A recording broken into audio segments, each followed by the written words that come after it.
There are many different things I can say, many ways to start this video off, but there's one that's been in my mind for quite some time, and it's thank you. Thank you all so much for your support. We've said this in the past, the last couple of videos have all been starting out with thank you, as far as I can remember. But it's really real. You guys are showing so much support, so much gratitude, you're caring so much. We've overcome through these hard times, and I'm super glad you guys are enjoying this content. We are super close to 100 subscribers. 100. It might seem a little bit small, but for this community, it's really big, and I'm glad we're about to reach that goal. If you enjoy the content, go ahead and subscribe. You can always unsubscribe later if you don't like it. And make sure to like, share with friends and family, and comment down on what I should do for 100 subscribers. We will have an idea, but I'm not sure what it is. You guys decide. I want to see what you guys come up with. So, with all this in mind, thank you so much, and let's get right into the video.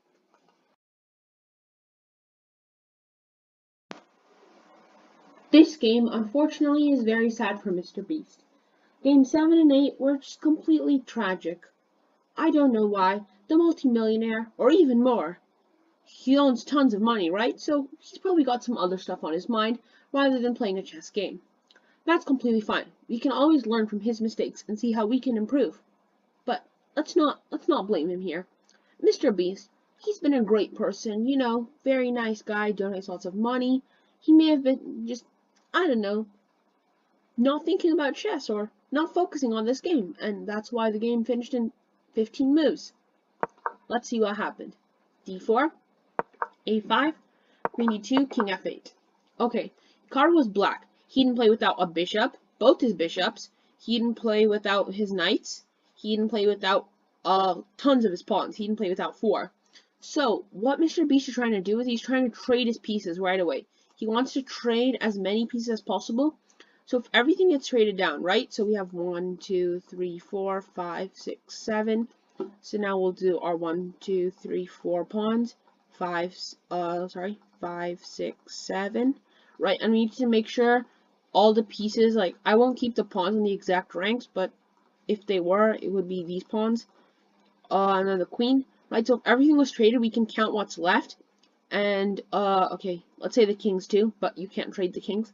Then we can see that we would be winning by 4 pawns and 4 pieces. The 4 pawns and pieces would be this pawn, the E pawn, the H pawn, the knight bishop, and the other bishop and knight. So we'll see what happened. B4, trying to go for some trades early, right? A takes B4, Queen takes B4, check. King G8, Bishop A3. Very good move. Very, very, very good move.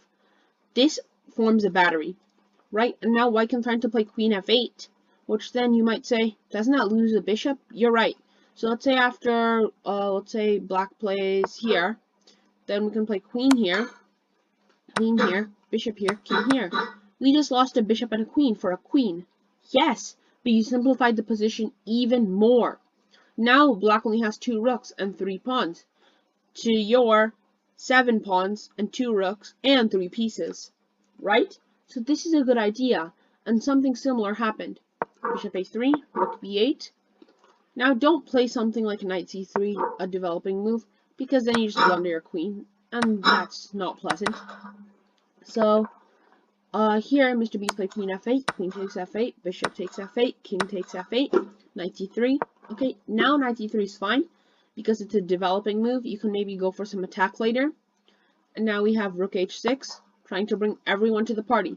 Mr. Beast, he only has, GM Hikaru playing black, he only has 2 rooks. Well, what do you do with those 2 rooks? Bring them to the party. Now we have Rook B1, trying to trade. No, Hikaru does not want to trade anymore, because then he knows it'll be easier and easier for Mr. Beast to win. Now he's attacking the knight, and unfortunately, Mr. Beast plays Knight F3, and does not see that his knight can be taken, so Rook takes E3. Rook B3, trying to trade again. But now we have Rook takes E2. And now we have Rook B8 check, King E7, A3. This check is not a very big deal because the king can come here.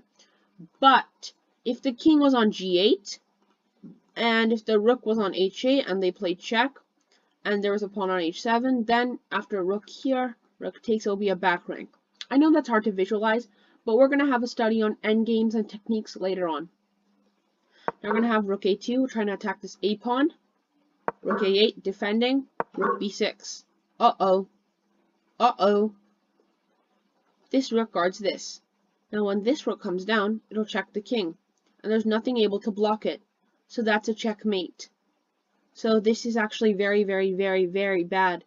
Because now black's pieces are working together to control everything. Mr. Beast, with one big blunder, e3, loses the match. Rook b1, which is checkmate. Yep, I know. Very, very, very sad game. I know, I said very a lot. But what else can you say when you have a multi-millionaire, crazy creative content creator versus chess super grandmaster? Everything is just very, very, very crazy. Is it not? So now let's move on to another very short game called game number 8.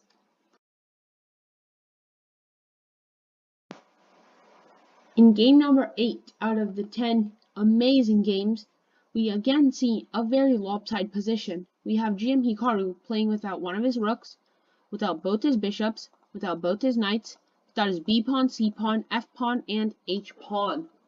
But somehow the game is only 14 moves.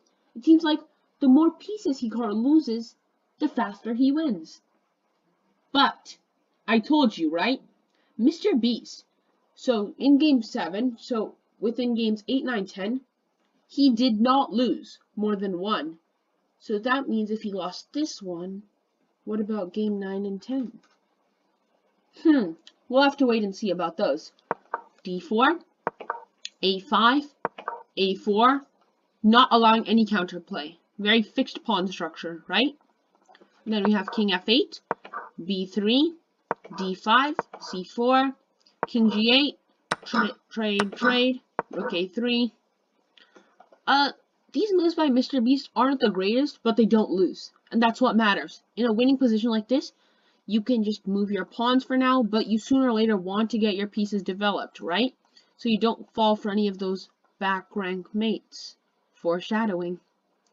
Rook H4, Knight F3, Rook H5.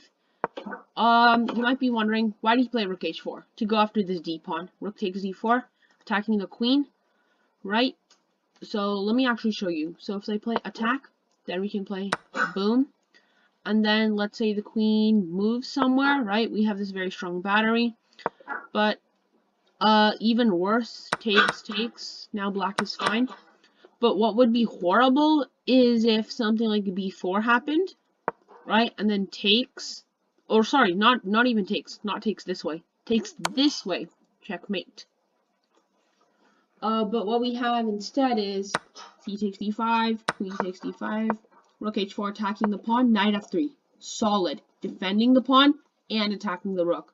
Double purpose moves. Very nice. Rook h5, g4 attacking the rook, rook h8, h3, protecting this g pawn, g6. Now I can play something like queen d3, right, to attack this g6 pawn. But now we have h4, trying to go attack mode, queen e4. Now the queen is, I don't know, it's a little bit disturbing to have it right there, so close. But one thing it's also targeting, right? Like, let's say you play e3. You might be thinking, now my queen guards this knight. This pawn is hanging. Even more importantly, this knight, right? But you might be wondering, is that an idea?